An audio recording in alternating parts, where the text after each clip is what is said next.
Oh, hi there. Oh, man, there's sometimes that I can hear these things calling me from the refrigerator. And sometimes there'll be two or three of them call me in a 2 hour period.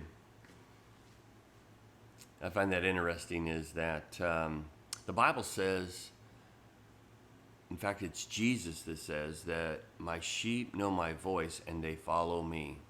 What are the voices that we are following? What are the cues that we are allowing our lives to be directed towards? Is it Jesus? Is it something else? The first things you have to take stock in and really assess is, am I a child of God? Do my thoughts, my desires, my patterns follow after Christ? Or is it just kind of a religious thing? And if it's just a religious thing, or if I just don't follow after those patterns, then maybe I need salvation. There's a lot of religious people that end up getting saved. Look at Nicodemus.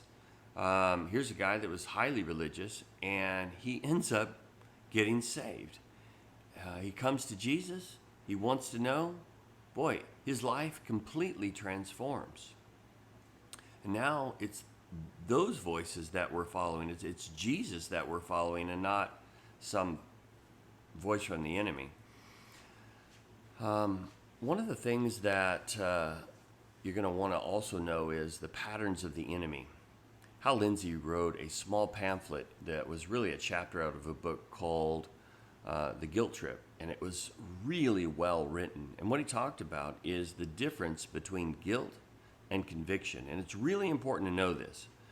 So guilt would be I do something and I know it's wrong. And so what I do is I back away from everything that is related to Christ. I don't go to church. I don't talk to Christian people. I just isolate myself, and I began to kind of pay penance. I beat myself up. And then after a couple, 2 or 3 days, I kind of reemerge from this time period and I try to do better. But the problem is because I don't really understand the forgiveness of God, I don't really understand His love, I don't really understand His acceptance, I don't understand the power of the Spirit to keep me to walk forward, I fall into this again because I'm doing it in the flesh and I'm not doing it in the Spirit.